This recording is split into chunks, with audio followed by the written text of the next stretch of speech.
Hello and I welcome you all on keystone classes. तो हम 11 तारीख का 11/6/2024 को जो वार्डर का पेपर हुआ था आपका, उसकी जो थर्ड शिफ्ट थी उसका फर्स्ट पार्ट कंप्लीट कर चुके हैं। आज हम करेंगे इसका सेकंड पार्ट। ठीक है, जिसको पीडीएफ चाहिए उसको कीस्टोन क्लासेस वाले चैनल से मिल जाएगी, आप उसे ज्वाइन कर सकते हो। और आपका जो सेकंड चैनल है, इसी में जो डिस्क्रिप्शन में बेस्ट पीवाईक्यूज वाला चैनल का लिंक डाला हुआ है, ठीक है, इसको भी आप ज्वाइन कर सकते हो। इसमें मैंने कल से अपडेट करना स्टार्ट कर दिया। जो भी क्वेश्चंस आपके जैसे मैं क्लास में कराऊंगा और जो भी उसमें से 1, 2, 3 जितने भी क्वेश्चन जो होते हैं अबोव एवरेज या अबोव एवरेज होंगे, वो मैं आपके इसमें डाल दूंगा। वो आपके हिसाब से अलग अलग हो सकते हैं कि क्या पता आपको बहुत ज्यादा हार्ड लगे, क्या पता आपको इजी लगे। अगर आपका लेवल अच्छा है तो मैं आपको उसमें डाल दूंगा, आप वहां से उन्हें डायरेक्ट कर सकते हो, या फिर आपकी लास्ट टाइम की प्रिपरेशन के लिए वो आपको हेल्प कर देंगे। ठीक है, क्वेश्चन कीस्टोन क्लासेस वाला चैनल है, एक हमारा बेस्ट पीवाईक्यूज वाला चैनल है, दोनों के लिंक आपको डिस्क्रिप्शन में मिल जाएंगे। ठीक है, क्वेश्चन नंबर 1 के पास चलते हैं। एक हमारा क्या कह रहा है, 20 क्वेश्चंस का सेट है, 20 क्वेश्चंस ही करेंगे। अगले वाली वीडियो में मैं 40 क्वेश्चन करा दूंगा। ठीक है, क्योंकि इसमें 2-3 क्वेश्चन ऐसे थे जो बहुत अटपटे थे, मतलब 2 क्वेश्चन ऐसे थे जो बहुत मतलब थोड़े से, एक तो अटपटा था, एक का आंसर गलत आ रहा था, लेकिन मेरे को समझ में नहीं आ रहा था मैं एक्सप्लेन कैसे करूंगा उसे। ठीक है, इस वजह से मेरे को इस वीडियो को लाने में टाइम लग गया। एक वस्तु का विक्रय मूल्य 750 रुपए है, लाभ का प्रतिशत 25% है। यदि लाभ प्रतिशत 35% है तो वस्तु का विक्रय मूल्य ज्ञात कीजिए। क्या बोल रहे हैं? अच्छा, एक वस्तु का विक्रय मूल्य 750 है जिसमें कि लाभ का प्रतिशत 25% है। अगर मैं मानूं कि किसी भी चीज का क्रय मूल्य जो है वो 100% होगा, तो मेरे को क्या कह रहा है, मेरे को कह रहा है कि 125% की जो वैल्यू है वो 750 है। अगर 125 की 750 है तो मैं ये कह सकता हूं, क्या कह सकता हूं कि अगर 125 की परसेंट की वैल्यू अगर 750 है तो 100% की वैल्यू इतनी हो जाएगी, इतनी हो जाएगी। परसेंटेज से परसेंटेज कट हो जाएगा, 25 तिया 75, 30 और 25 पंजे 125 और 5 छीं 30, यानी कि 100% की वैल्यू कितनी हो जाएगी हमारी, 100% की वैल्यू हमारी 600 आ जाएगी। लेकिन हमसे तो पूछा है कि 35% का लाभ होने पे उसका प्राइस कितना होगा, उसका विक्रय मूल्य कितना होगा। तो हम इसका 135% निकाल देते हैं कि 100% की वैल्यू ये है, तो 135% की वैल्यू कितनी हो जाएगी, 135% की वैल्यू कितनी हो जाएगी, तो 600 डिवाइडेड बाई कितना, डिवाइडेड बाई 100% और मल्टीप्लाई बाई 135%। ठीक है, थोड़ा कुछ लोगों को अटपटा लग सकता है, मैं ऐसे परसेंट क्यों लिख देता हूं ऊपर नीचे, जिससे कि मेरे को खामखा की 2 जीरो ना लिखनी पड़े। भाई मैं इस परसेंट को हटा के नीचे 100 लगाऊंगा, फिर इस परसेंट को उठा के ऊपर 100 लगाऊंगा, इससे बढ़िया मैं यहीं पे लिख के ही काट देता हूँ। एक्चुअल में तो ये लिख के भी नहीं काटना चाहिए, दिमाग में कट जाना चाहिए, लेकिन फिर भी मैं थोड़ा सा लिख देता हूँ। 135 मल्टीप्लाई में 6 कितना आ जाएगा हमारा, 810 रुपीज जो है वो हमारा राइट आंसर हो जाएगा, ऑप्शन नंबर 4। ठीक है, क्वेश्चन नंबर 1 के बाद क्वेश्चन नंबर 2 की तरफ को चलते हैं। क्वेश्चन नंबर 2 हमारा कह रहा है, यदि 1728 का 35% यू से 44% अधिक है तो यू का मान याद कीजिए। जैसे जैसे स्टेटमेंट दिया वैसे वैसे मैं बनाता हुआ चलूंगा कि 1728 का 35%, 1728 का 35% को हटा के नीचे 100 लिख लेता हूं, इक्वल है यू के 44, यू से 44% अधिक है। अगर अधिक है तो मैं 144% की बात कर रहा हूं, और परसेंट हटाऊंगा नीचे 100 आ जाएगा। तो ये जो है ये बराबर है यू के 144 डिवाइडेड बाई 100 के। इस 100 से ये क्या 100 कैंसिल आउट हो जाएगा, और क्या कट जाएगा, और कट जाएगा भाई 12 की क्यूब होता है 1728, 12 का स्क्वायर ये होता है, तो यहाँ 12 बच जाएगा।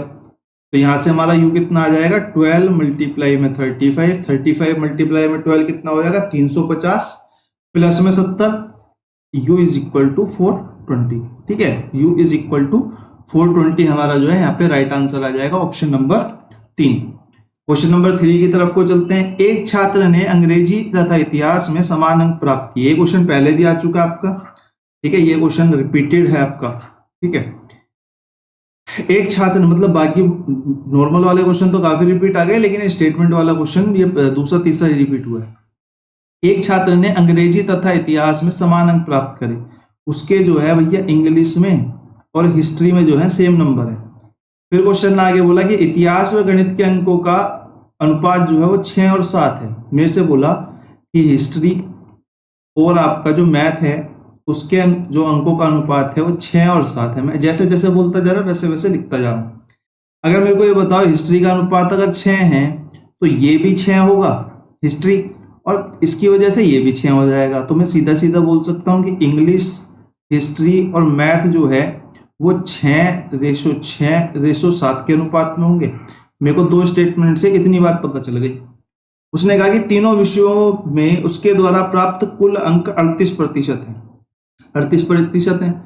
अब यहाँ पे मेरे को ये चेक करना पड़ेगा क्या तीनों के जो टोटल अंक है वो अलग अलग हैं, तीनों के टोटल अंक सेम है। अगर तीनों के टोटल अंक सेम होते हैं फिर तो कोई दिक्कत ही नहीं है, जैसे कि इस वाले केस में है। लेकिन अगर टोटल अलग अलग होते हैं, डिफरेंट होते हैं, फिर मेरा सीन थोड़ा सा अलग हो जाता है। मैंने 1-2 क्वेश्चंस में आपको एक्सप्लेन भी करा हुआ है। लेकिन ये सेम का केस है तो हम कुछ नहीं कर दे। प्रत्येक में 38 प्रत्येक टोटल में कुल अंक जो है 38% है। मैंने बोला कुल जो है भैया 3 सब्जेक्ट हैं, प्रत्येक का औसत वो जो है टोटल 100 है, उसमें से उसे 38% अंक मिले हैं। तो मैं सीधा सीधा बोल सकता हूँ कि 38 मल्टीप्लाई में 3 यानी कि 3 3 9 8 3 21 यानी कि 111 नंबर उसे टोटल मिले। सो 8 3 24 होता है ना, 8 3 24 होता है। 8 3 24 का 4 2 हासिल और 3 3 9 2 11, 114 नंबर टोटल मिले। मेरे हिसाब से जो टोटल मिला है उसे कितने मिले, 6 + 6 + 7, 6 + 6 + 7 यानी कि 6 दूनी 12 और 7 19। 19 की वैल्यू 114 है एग्जैक्ट नंबर्स में। तो मेरे से क्या पूछा, इतिहास में कितने अंक मिले। अगर वो आपसे इतिहास पूछता है या आपसे इंग्लिश पूछता है, बात बराबर ही है, बात बराबर ही है। बात है 6 की वैल्यू निकाल लिए जब 19 की 114 है, 114/19 मल्टीप्लाई बाई 6।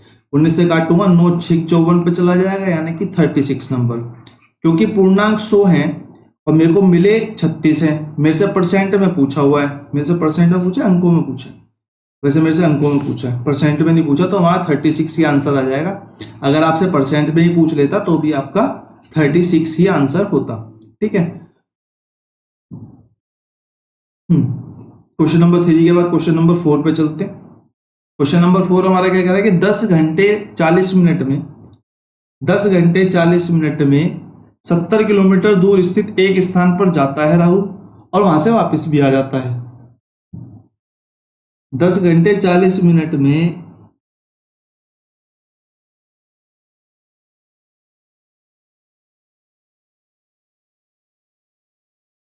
10 घंटे 40 मिनट में 70 किलोमीटर दूर स्थित एक स्थान पर जाता है और वापस भी आ जाता है। वह धारा के अनुकूल 15 किलोमीटर प्रति घंटा की स्पीड से चल रहा है, धारा के प्रतिकूल 7 किलोमीटर प्रति घंटा की स्पीड से चल रहा है।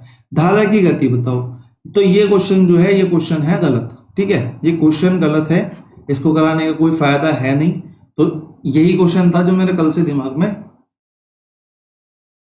घंटी बजाए हुए था, समझ लो।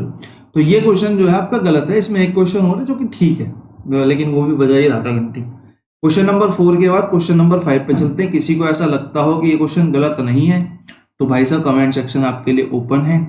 ठीक है, आप मेरे को बता सकते हो और आप मेरे को टेलीग्राम पे कांटेक्ट कर सकते हो और मेरे को बता सकते हो। मेरे को कोई परहेज नहीं है, अगर मेरे को कोई रेक्टिफाई करता है तो आपको मुझे रेक्टिफाई करना है भाई साहब, मोस्ट वेलकम है। मुझे भी आपसे कुछ सीखने को मिलेगा, आपको भी मुझसे कुछ सीखने को मिलेगा। ये संसार ही ऐसे चलता है। अगर इस क्वेश्चन के बारे में किसी को भी कोई जानकारी है, किसी ने कराया हुआ है या किसी ने करा हुआ है, आप मेरे को एक बार कमेंट सेक्शन में बता देना और टेलीग्राम पे हो सके तो ज्यादा बेटर है। क्वेश्चन नंबर 4 के बाद क्वेश्चन नंबर 5 पे चलते हैं। एक आयत की लंबाई 5% बढ़ा दी जाती है लेकिन उसका क्षेत्रफल समान रहता है, चौड़ाई में कितने प्रतिशत की कमी होगी।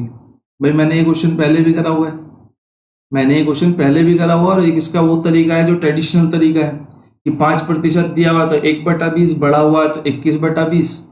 लेकिन अगर मेरे को चौड़ाई निकालनी है तो मैं नीचे 21 को रख दूंगा, ऊपर 100 को रख दूंगा और वहां से निकाल दूंगा। वो तरीका मेरे को समझ में आता नहीं है। ठीक है, आता है मेरे को, लेकिन मैं उससे कराता भी नहीं हूँ, ना मैं उससे करता हूँ।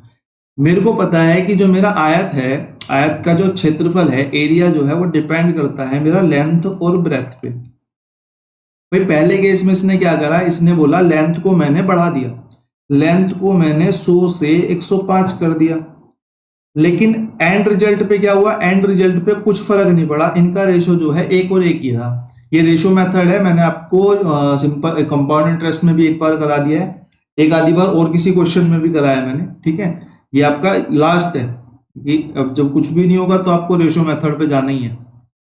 किसी को शुरुआत से जाना है तो जा सकता है, लेकिन मेरे लिए तो ये एंड वाला रिजल्ट है कि मेरे को कुछ नहीं आ रहा है तो मैं रेशो मेथड पे चला जाऊंगा। फिर भाई 100 से मैंने जो लेंथ है वो बढ़ा दी। अब मेरे से बोला ब्रेथ को कितना कम करे जिससे कि अनुपात जो है वो ना बढ़े, ना समान रहे, ना बढ़े ना घटे। तो मैं क्या करता हूँ, मैं करता हूँ भैया क्रॉस मल्टीप्लाई। क्रॉस मल्टीप्लाई के बाद जो प्रोडक्ट आएगा उसको मैं यहाँ लिख दूंगा 105 मल्टीप्लाई में 1, क्रॉस मल्टीप्लाई, और जो प्रोडक्ट आएगा मैं उसको यहाँ लिख दूंगा 100 मल्टीप्लाई में 1। ये जो मेरा है ये मेरा ब्रेथ का रेशो आ जाएगा, ठीक है। ये जो है वो मेरा ब्रेथ का रेशो आ जाएगा। मैंने बोला अगर मैं रेशो भी ना लूं, मैं सिंपल इसे देखूं, तो मैंने बोला भैया 5 की कमी हो गई। 5 की कमी हो गई कितने पे, इनिशियली कितना था ब्रेथ, 105 था।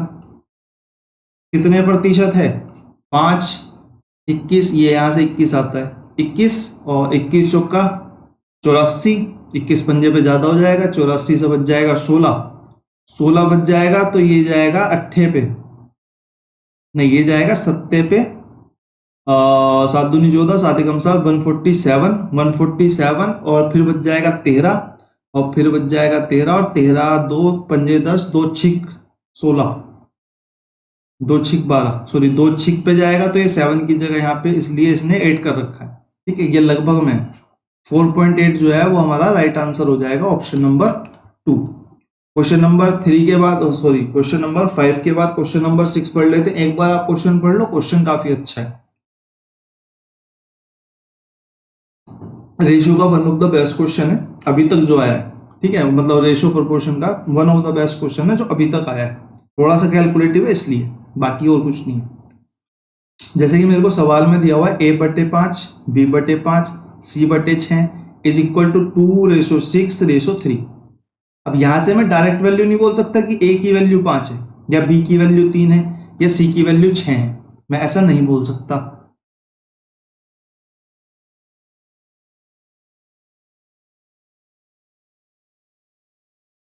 एक सेकंड, क्या मैं बोल सकता हूँ,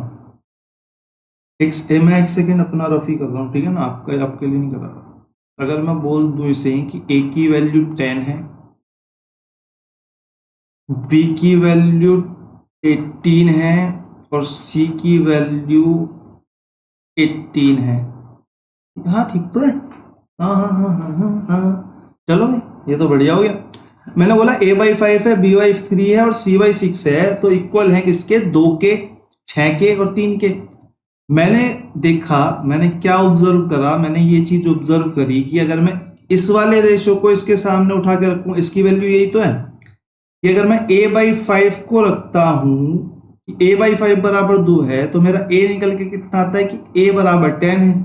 या मैं इसको ऐसे बोल सकता हूं या मैं इसको ऐसे बोल सकता हूं, यही तो निकल के आता है, यही तो निकल के आ रहा है। तो मैं सीधा सीधा अगर बोलूं a, b और c का जो रेशो हो जाएगा वो क्या हो जाएगा, a का रेशो 5 इंटू 2, 5 इंटू 2 यानी कि 10, b का रेशो 3 इंटू 6 यानी कि कितना हो गया 36 18, और c का रेशो हमारा 6 इंटू 3 यानी कि 18। यहां से मेरे रेशो कट के कितने आ जाएंगे, 5:9:9, 5:9:9 जो है वो हमारा यहाँ पे राइट आंसर हो जाएगा, ऑप्शन नंबर 4। मेरे दिमाग में पहले नहीं आया था, ये अभी अभी आया बैठ के, ठीक है। क्वेश्चन नंबर 6 के बाद क्वेश्चन नंबर 7 पे चलते हैं। यदि एक वर्ग की भुजा में 15% की वृद्धि हो जाए तो परिमाप में कितने की वृद्धि होगी। मैंने आपको बताया था कि अगर वहां पे जो आपकी साइड्स है उसके साथ जो कुछ भी हुआ है, किसी भी साइड के साथ हुआ हो, चाहे वो रेडियस के साथ हुआ हो, चाहे वो साइड के साथ हुआ हो, चाहे वो सरकमफ्रेंस के साथ हो, जो कुछ भी हुआ हो जिस पे वो रिफ्लेक्ट कर रही है, अगर वो सिंगल उसमें है, जैसे कि इस वाले केस में क्या वर्ग की भुजा है, वर्ग की भुजा होती है साइड, और वर्ग का परिमाप होता है, और वर्ग का परिमाप होता है 4 इंटू साइड, लेकिन वर्ग का क्षेत्रफल होता है साइड स्क्वायर। अगर साइड की साइड ही है तो उतना ही रिफ्लेक्शन आएगा जितना कि आ रहा है, यानी कि 15%, क्योंकि परिमाप में एक ही एस है तो यहाँ पे 15% ही आंसर हो जाएगा। लेकिन बाई चांस आपसे पूछ लेता है कि एरिया पे क्या फर्क पड़ेगा, एरिया पे ये 15 दो बार हो जाएगा। अब जब दो बार हो जाएगा तो फिर हमारा ये सदाबार वाला फॉर्मूला चल जाएगा, A plus B plus minus A into B by 100। ठीक है, ये वाला फॉर्मूला चल जाएगा। ठीक है, अगर ये हमसे एरिया पूछ लेता, क्योंकि हमसे इसने परिमाप पूछा है, यहाँ पे साइड पे रिफ्लेक्शन जो आया है वो यहाँ पे एक ही बार आएगा, एक ही बार आएगा, तो हमारा जो आंसर है वो सिंपल सिंपल जितने प्रतिशत भुजा बढ़ी है उतने ही प्रतिशत परिमाप में भी वृद्धि हो जाएगी। तो ऑप्शन नंबर 4 हमारा यहाँ पे करेक्ट आंसर हो जाएगा। क्वेश्चन नंबर 8 पढ़ लेते हैं। क्वेश्चन नंबर 8 एक बार आप लोग अटेम्प्ट करो।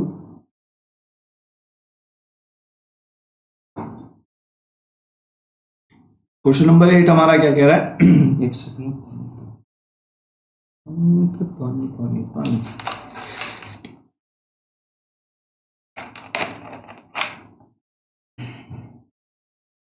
क्वेश्चन नंबर 8 हमारा कह रहा है 4 कुर्सियों का मूल्य 4 मेजों के मूल्य से 20% अधिक है। फिर इसने क्वेश्चन ने बोला यदि 4 मेजों का मूल्य 504 रुपए है तो 5 कुर्सियों का मूल्य ज्ञात करो। मेरे को एक बात बताओ, अगर 4 कुर्सियों का मूल्य 4 मेजों से 40% अधिक है तो इसका ये सीधा सीधा मतलब नहीं कि एक टेबल का जो मूल्य है, सॉरी, एक चेयर का जो मूल्य है एक टेबल के मूल्य से 20% अधिक है, यानी कि 120 है। एक पे भी तो वही इफेक्ट आएगा जो 4 पे आ रहा है, क्योंकि दोनों 4 4 है। अगर 4 और 5 दे दिया होता फिर गड़बड़ हो जाती, फिर नहीं कर पाता मैं ये चीज। मैंने बोला 4 मेजों का मूल्य 504 है, तो एक मेज का कितना हो गया, एक टेबल का मूल्य कितना हो गया, 504 बटे में 4, 4 एकम 4, 4 दूनी 8 और 4 छिंग 24, 126 रुपीज। 126 रुपीज एक उसका मूल्य आ गया। मेरे को कुर्सी का निकालना है, मेरे पास कुर्सी का तो नहीं है, मेरे पास तो टेबल का है, तो मैं टेबल का मूल्य यहां उठा के रख देता हूं। एक चेयर इज इक्वल टू 126 का 120 बटा 100 के होगी। मेरे से क्या पूछा है, मेरे से 5 कुर्सियों का पूछा है। अगर ये एक चेयर है तो अगर मैं इसको 5 बनाना चाहूं तो मैं बस काट के यहाँ पे 5 लिख देता हूं, ऐसे बन जाएगा ना। और मैं यहाँ पे काट के यहाँ पे मल्टीप्लाई 5 कर देता हूं, मेरा काम खत्म। मैंने बोला इस 0 से 0 कट गए, 2 6 12, 2 पंजे 10, 126 मल्टीप्लाई बाई 6 कितना आएगा 6, और 6 दूनी 12 और 3 15 का 5, एक हासिल और एक 7, 756 जो है वो हमारा राइट आंसर हो जाएगा, ऑप्शन नंबर 4। क्वेश्चन नंबर 8 के बाद क्वेश्चन नंबर 9 पे चलते हैं। यदि विनय अकेले 6 दिन में एक कार्य का 10% कंप्लीट कर पाता है, 10% कंप्लीट कर पाता है, तो विनय अकेले पूरे कार्य को कितने दिनों में कंप्लीट कर पाएगा? कितना काम भाई? पूरा काम। मैंने बोला पूरा काम अपने आप में 100% होगा। मेरे को क्वेश्चन बोल रहा है कि 10% 6 दिन में कर रहा है, तो अगर मेरे को 100% कराना तो 10 की मल्टीप्लाई दोनों तरफ कर देता हूं। 100% कितने दिन में कंप्लीट कर लेगा? 60 दिन में कंप्लीट कर लेगा। बस इतना सिंपल सा क्वेश्चन था। ठीक है, या फिर आप फ्रैक्शन से करना चाहते हो तो फ्रैक्शन से कर लो कि 10% कितना हो गया, 10% हो गया 1/10, यानी कि 1/10 काम x का 6 दिन में कंप्लीट कर रहा है, तो मैं उधर ले जाऊंगा मल्टीप्लाई कर दूंगा, तो ये कितना आ जाएगा x बराबर में 60। जैसे भी आपको समझ में आता है आप उस तरीके से कर सकते हो, बिल्कुल सिंपल सा क्वेश्चन है। क्वेश्चन नंबर 9 के बाद क्वेश्चन नंबर 10 देखते हैं। एक दुकानदार एक बोतल 20% के लाभ पर बेचता है, यदि वह उसे 30% कम मूल्य में खरीदता तथा 121 रुपए कम रुपए में बेचता तो उसे 40% का लाभ होता। मैंने बोला पहले स्टेटमेंट से मेरे को क्या पता चल रहा है कि जो 100% जो बोतल थी उसने 120% पे बेच दी। नेक्स्ट वाली कंडीशन में ये कह रहा है कि 30% कम मूल्य में खरीदता। अगर 100 का 30% कम में खरीदता तो 70 में खरीदता। अगर 70 में खरीदता तो उसने बोला कि 121 में कम बेचता। भाई ये सेलिंग प्राइस है, ये सीपी है। पहले एसपी से दूसरे एसपी के बीच में इसने बोला कि 121 रुपए का गैप है, 121 रुपए कम में बेचता, 121 रुपए का गैप ही बोल देता हूं मैं, कोई दिक्कत थोड़ी ना है, ये कम है इससे, तो उसे 40% का लाभ होता। अब उसे सेकेंड वाली कंडीशन पे 40% का लाभ होता। अगर 70 पे 40 का लाभ हो जाता तो 28 का लाभ हो जाता, तो जो एसपी है वो मेरा 98 बन जाता 100 के मुकाबले में। तो मैंने इस केस में क्या देखा, ये जो मेरे को 121 रुपए दिए हुए हैं वो एक्चुअल में 22% की वैल्यू है। वो एक्चुअल में SP1 और SP2 का डिफरेंस क्या होगा हमारा 120 और 98 का 22% की जो वैल्यू है वो 121 रुपीज है।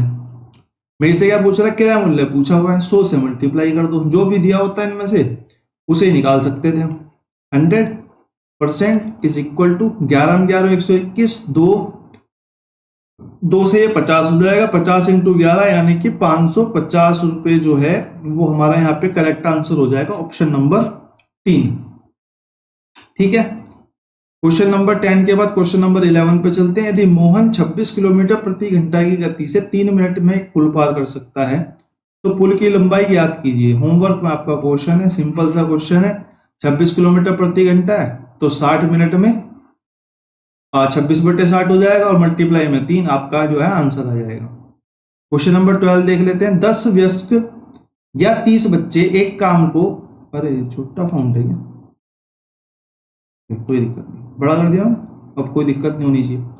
10 वयस्क या 30 बच्चे एक कार्य को 93 दिन में पूरा कर सकते हैं तो 7 वयस्क और 11 बच्चे मिलकर उसी कार्य को कितने दिन में पूरा करेंगे। मैंने बोला 10 वयस्क या 30 बच्चे हैं तो यानी कि 10 मेल 93 में काम पूरा कर रहे हैं, उतना ही काम 30 चाइल्ड जो है वो 93 में पूरा कर रहे हैं। तो 93 से 93 कट हो गया, 3 से 1 कट हो गया, तो मेल अपॉन में चाइल्ड की अगर मैं एफिशिएंसी की बात करूं ये कितनी हो जाएगी 3/1। ठीक है, ये तो मेरी एफिशिएंसी आ गई। अब अगर मैं टोटल वर्क की बात करूं, मेरे को टोटल वर्क तो चाहिए होगा निकालने के लिए। अगर मैं टोटल वर्क की बात करूं तो टोटल वर्क में कैसे फाइंड करूंगा, मैंने बोला 10 मेल थे, 93 दिन में कंप्लीट कर लेते। अब मेल जो है, मेल की जो वैल्यू है वो 3 है और मैं 93 से मल्टीप्लाई कर देता हूं, ये मेरा टोटल वर्क आ जाएगा। और क्वेश्चन ने अगली उसमें कंडीशन में बोला है कि मेरे को काम कराना 7 वयस्क और 10 बच्चों को मिला के, यानी कि 7 मेल प्लस में 10 चाइल्ड को मिला के काम कराना है। एक मेल 3 काम कर रहा है, एक बच्चा 1 काम कर रहा है, तो मैं ये बोल सकता हूँ 21 प्लस में 10 यानी कि 31 काम कर रहे होंगे। जो एक दिन में काम डन हो रहा होगा 31 डन हो रहा होगा, तो डेज कितने लगेंगे या टाइम कितना लगेगा, वो लगेगा टोटल वर्क। टोटल वर्क कितना है हमारा 10 ही था ना, हाँ 10 ही था।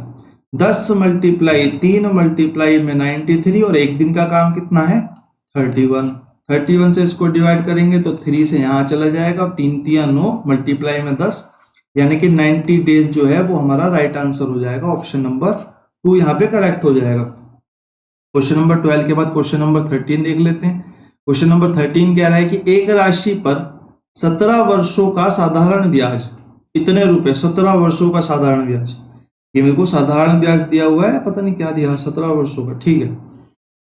पहले 12 वर्षों में ब्याज की दर 5%, यहाँ पे कंडीशन दी हुई है। दूसरे अगले 5 वर्षों में ब्याज की दर 2% थी। भाई पहले 12 वर्ष अगर 5% की रेट थी और 5 वर्ष अगर 2% की रेट थी तो यहां से जो ब्याज मिला होगा मैं कह सकता हूं कि वो मूलधन का 60% मिल गया होगा और यहां से जो ब्याज मिला होगा वो 10% मिल गया होगा, 10% मिल गया होगा, यानी कि टोटल कुल मिला के जो ब्याज मिला होगा मेरे हिसाब से वो 70% मिल गया होगा, 70% मिल गया होगा। 70% की वैल्यू यानी कि ये है, या मेरे को, या फिर मैं सीधा सीधा बोलूं तो P into R into T upon में 100 इज इक्वल टू इंटरेस्ट क्या होता है। तो यहाँ पे प्रिंसिपल मेरे को नहीं पता इस केस में, मेरे को इस केस में प्रिंसिपल नहीं पता, यहाँ पे लिख लेते हैं नीचे, मेरे को इस केस में जो है प्रिंसिपल नहीं पता, इससे घेरवे से निकले आज, ये वाला पेन मैंने ट्राई नहीं करा। हाँ जी, तो मैं बोलूं प्रिंसिपल मेरे को नहीं पता, रेट ऑफ इंटरेस्ट मेरे को नहीं दी हुई, हाँ रेट मेरे को ये मिल तो गया, रेट मेरे को 70 तो मिल गया, या मैं P into R into T में रख क्यों रहा हूं भाई। मेरे को टोटल इंटरेस्ट मिल चुका है, टोटल इंटरेस्ट मिल चुका है, मेरे को पता है कि जो राशि होगी अपने आप में 100% होगी, 70% का उसे ब्याज मिल गया, यानी कि मैं ये बोल सकता हूँ 170% की वैल्यू जो है 15,540 है, तो 100 की कितनी होगी, ये इससे जाके डिवाइड हो जाएगा, 0 से 0 कट हो जाएगी, रहने दो, 15,540 बटे में 170% मल्टीप्लाई बाई 100%, 0 से 0 कट हो गई, 0 से 0 कट हो गई, 17 से कितना घटेगा 17 से कितना बार कटेगा ये? मेरे से राशि पूछी है ना, 17 से घटेगा 15,540, ठीक है। 5 दूनी 10 और 12 पंजे 60 70, बिल्कुल ठीक है। जीरो से जीरो काट दी मैंने, बिल्कुल ठीक है जी। ये 2 के मल्टीपल में तो कहीं से नहीं आ रहा, ऐसा कैसे हो रहा है? ऐसा कैसे हो सकता है? ऐसा कैसे हो, sorry sorry sorry sorry sorry sorry sorry, मेरे को यहाँ पे इंटरेस्ट नहीं दिया हुआ, सॉरी। मेरे को यहाँ पे अमाउंट थोड़ी ना, मेरे को तो यहाँ पे साधारण ब्याज बोला हुआ था। मेरे को यहाँ पे सिंपल इंटरेस्ट बोला हुआ है, ना कि मेरे को यहाँ पे अमाउंट बोला हुआ है। तो ये 170 की वैल्यू नहीं, 70 की वैल्यू हुई। कोई बात नहीं, यहाँ पे थोड़ी सी गड़बड़ हुई। ये खाली इंटरेस्ट के इक्वल आएगा। इंटरेस्ट कितना है मेरा? इंटरेस्ट मेरा है 70%, तो 70% की वैल्यू कितनी हो गई? 15540। तो मेरे से 100% की वैल्यू पूछी हुई है, तो 15540 अपॉन में 70% मल्टीप्लाई बाई 100%, परसेंट से परसेंट खत्म, पॉइंट से पॉइंट खत्म, 7 दूनी 14 1, 7 दूनी 14 1, 7 दूनी 14, यानी कि 2220 जो है वो हमारा राइट आंसर आ जाएगा, जो कि हमें दिया हुआ है ऑप्शन नंबर डी में। क्वेश्चन नंबर 13 के बाद क्वेश्चन नंबर 14 देखते हैं। सीधा सिंपल सा क्वेश्चन है भाई, मेरे को ये अनुपात दिया हुआ है तो मेरे को सीधी सीधी पता है जी की वैल्यू कितनी है, 7 है। एच की वैल्यू कितनी है, 5 है। अब इसे पढ़ने की तो जरूरत नहीं है, मुझे ऐसा लगता है, या इस क्वेश्चन को भी पढ़ने की जरूरत पड़ेगी? मेरे हिसाब से नहीं पढ़नी चाहिए। जे की वैल्यू हमारी 8 है, तो यहाँ पे बस मेरे को जी, एच और जे की वैल्यू डालनी है। तो ये आपका होमवर्क में क्वेश्चन हो गया। वैसे मेरे को ऐसा लगता है कि होमवर्क में क्वेश्चन लोग इसलिए नहीं करते क्योंकि यहाँ पे आंसर टिक है। ऐसा ही है क्या? ऐसा ही है तो मेरे को एक बार बताओ, मैं आंसर को मिटा दूंगा। ये जो ऑप्शंस हैं इनको यहाँ पे इरेज कर दूंगा, कोई दिक्कत नहीं है, वो मैं इरेज कर दूंगा, ज्यादा नहीं, 10-15 मिनट का काम है। अगर ऐसा है कि होमवर्क लोग इसलिए नहीं कर रहे हैं क्योंकि आंसर यहाँ पे लिखे हुए हैं, यहाँ पे ग्रीन बना हुआ है, तो मेरे को लेट मी नो एक बार। क्वेश्चन नंबर 14, क्वेश्चन नंबर 15 के पास आते हैं। एक कमीज को 1480 रुपए में बेचने पर 30% की हानि होती है। 30% की हानि होती है, ये क्वेश्चन शायद रिपीट है ना। अपने आप में किसी भी चीज की बस 100% होती है, अगर 30% हानि हो रही है यानी कि 70% हो रही है। मेरे को बोला एसपीए है, यानी कि 70% की वैल्यू कितनी है, 1480 है। कमीज का नहीं, 1480 इसने सीपी बोला, सॉरी एसपी नहीं बोला। 1480 इसका जो है वो खरीदी है इसने, ठीक है, खरीदी है, तो 1480 हमारी 100% की वैल्यू है। अगर 100% 1480 है तो 70% कितना हो जाएगा, 1480 बटे में 100 मल्टीप्लाई में 70।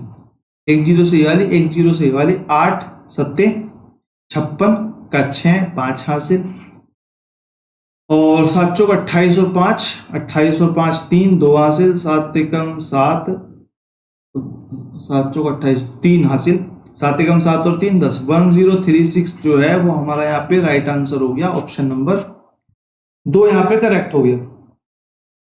ठीक है, क्वेश्चन नंबर 9 के बाद question number, sorry question number 15 के बाद क्वेश्चन नंबर 16 के बाद चलते हैं।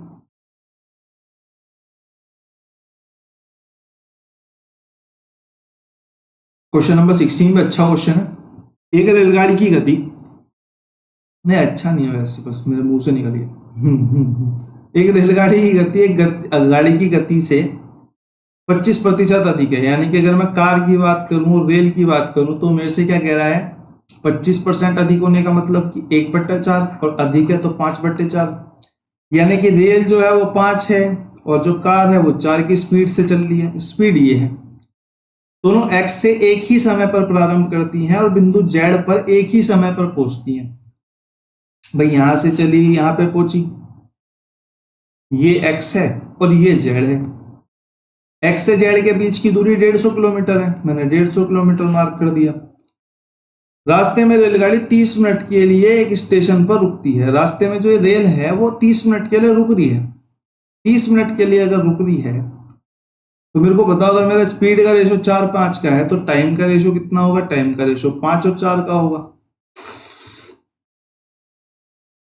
अगर टाइम का रेशो 5 और 4 का है तो मैं बोलूं भैया ये जो 1 है ये 1 की वैल्यू ही तो 30 मिनट है। अगर आप डिस्टेंस सेम ट्रेवल कर रहे हैं, इस केस में डिस्टेंस क्या हो जाएगा 20, इस केस में भी 20 हो जाएगा। वही मेरे से कह रहा है कि एक्स से जेड तक सेम टाइम में सेम डिस्टेंस ट्रेवल करा, तो मैंने बोला कि ये जो एक है ना, एक का जो अंतर आ रहा है टाइम के बीच वो 30 मिनट के बराबर है। अगर वो 30 मिनट के बराबर है और मैं इसमें मल्टीप्लाई कर दूंगा तो कार जो है वो 2.5 आवर्स में उतना ही चलेगी जितना कि 2 आवर्स में रेल चलेगी। भाई इसमें 30 की मल्टीप्लाई हो जाएगी, 2 आवर्स में जितना चलेगी। ठीक है, अगर ऐसा है, इस केस में अगर ऐसा है तो मैं ये बोल सकता हूं कि 150 किलोमीटर की दूरी अगर ट्रेन 2 घंटे में ट्रेवल कर रही है तो उसकी स्पीड कितनी हो जाएगी 75 किलोमीटर पर आवर। बस मेरे से इतना ही पूछा था। ठीक है, बस मेरे से इतना ही पूछा था। बस आपको ये याद रखना है कि यहाँ पे डिस्टेंस क्योंकि सेम है तो इस एक की वैल्यू 30 मिनट है, एक की 30 मिनट है तो ये 2.5 घंटे में ट्रेवल कर लेगा या 2 घंटे में ट्रेवल कर लेगा बस। ठीक है, क्वेश्चन नंबर 16 आपका खत्म। क्वेश्चन नंबर 17 के पास चलते हैं। क्वेश्चन नंबर 17 क्या कह रहा है, एल की आय एम की आय की 125% है, एम की आय एन की आय की 75% है। मेरे को 2% दिए हुए हैं, दोनों में बीच का क्या है, मिडल में क्या आ रहा है, मिडल में हमारी एम की आय आ रही है तो मैं डाल देता हूं एल एम और एन। मेरे से बोला एल की आय एम की आय का 125% है। एल की आय जो है, अगर एम की आय 100 है, एल की आय 125 है। सेकंड वाली कंडीशन में मेरे से कहा कि एम की आय एन की आय का 75% है, यानी कि अगर ये 100 है तो ये 75 है। अगर मैं थोड़ा सा इनको काट दूं, तो मेरे को यहाँ पता चलता है कि इनकी आय का अनुपात 5 और 4 है और इनकी आय का अनुपात 3 और 4 है। तो मैं यहाँ से अगर रेशो लेना चाहूँ तीनों का तो ये 5 तिया 15, 4 तिया 12 और 4 चौक 16 बनेगा। मेरे से क्या पूछा है, एल की आय एम तथा एन की संयुक्त आय का 30% की लगभग कितनी प्रतिशत है। देख लो कितना घुमा क्वेश्चन को। उसने बोला एल की जो आय है वो एम तथा एन की आय, एम तथा एन की संयुक्त आय कितनी है, एम तथा एन की संयुक्त आय हमारी है 28 के 30% यानी कि 8 तिया 24 का 4, 2 हासिल और 3 दूनी 6, 7 और 1 8, 8.4 30% का लगभग कितना प्रतिशत है। मेरे से पूछा है कि इसका कितना प्रतिशत ये है, तो मेरा किससे पूछा है 15 और किससे पूछा है एल और आई की संयुक्त आय के 30% से। इससे मैं 8.4 को नीचे डाल दूंगा, मल्टीप्लाई बाई 100, पॉइंट हटाऊंगा ऊपर 10 आ जाएगा, 4 से काटेंगे तो 25, 4 दूनी 8, 4 एकम 4, 3 सत्ते 21, 3 पंजे 15 और 25 पंजे 125, 1250 बट्टे में 7, 1250 बट्टे में 7 हमारा कितना आ जाएगा 7 एकम 7, कितना बच गया 5, 7 7 49, कितना बच गया 6, 7 अट्ठे 56, 178 पॉइंट समथिंग से एक ही हमारा आंसर बन रहा है जो कि हमारा है ऑप्शन नंबर सी। बाकी सब में तीसरा अंक अलग अलग है तो मेरे को आगे करने की कोई जरूरत है नहीं। क्वेश्चन नंबर 17 के बाद क्वेश्चन नंबर 18 पे आते हैं। क्वेश्चन नंबर 18, हाँ जी, वो सवाल जो मेरे दिमाग में दर्द कर दिया जिसने पूरी रात। ठीक है, एक नाव बिंदु P से Q तक 10 घंटे तक धारा के विपरीत जाती है, धारा के विपरीत जाती है। तो मैं क्या बोलूं भैया, एक तो हमारी धारा है, धारा को हम क्या बोलते हैं, धारा को बोलते हैं करंट। ठीक है, तो मैं बोलूं एक तो बोट की स्पीड है और एक करंट की स्पीड है। ठीक है, एक बोट की स्पीड है, करंट की स्पीड है, बात एकदम ठीक है। भाई धारा, एक नाव है वो P से Q तक गई, जिस केस में क्या हो रहा है कि जिस दिशा में नाव चल रही है उससे अपोजिट दिशा में जो है वो धारा चल रही है और इसे यहां तक जाने में 10 घंटे लग गए। यहाँ पे इस केस में क्या हो रहा है, इस केस में चल रही है बोट में से करंट की स्पीड माइनस हो रही होगी, बोट में से करंट की यानी कि धारा की जो स्पीड है वो माइनस हो रही होगी। अगली बार में वापसी में धारा के अनुकूल अगले 10 घंटे में Q से R तक आ जाती है। भाई एक बात बताओ, धारा के विपरीत जो है वो यहां तक चल पाई तो धारा के साथ तो उतने ही समय में थोड़ी ज्यादा भी चल लेगी। थोड़ी ज्यादा चल लेगी, कितने घंटे में, 10 घंटे में। अब इस केस में क्या होगा, बोट के साथ जो है करंट की स्पीड मर्ज हो जाएगी, बोट के साथ करंट की स्पीड जो है वो मर्ज हो जाएगी। और बोल रहा है कि ये जो डिस्टेंस है वो 80 किलोमीटर है, ये जो डिस्टेंस है वो 80 किलोमीटर है। तो मैं अगर इक्वेशन बनाना चाहूं तो मेरे को क्या पता चल रहा है कि अगर मैं बोलूं भैया बोट प्लस में यहां से बोल देता हूं कि बोट माइनस में करंट मल्टीप्लाई बाई 10 अगर मैं बोलूं तो ये अगर हमारा बराबर होगा किसके, ये हमारा बराबर होगा 10 मल्टीप्लाई में बोट प्लस करंट, और माइनस में अगर मैं 80 बोल दूं, क्योंकि मेरे को यहां पे बोला है कि यहां से यहां तक की दूरी जो 80 है, मैं इसको माइनस कर देता हूं तो यही तो बचेगा।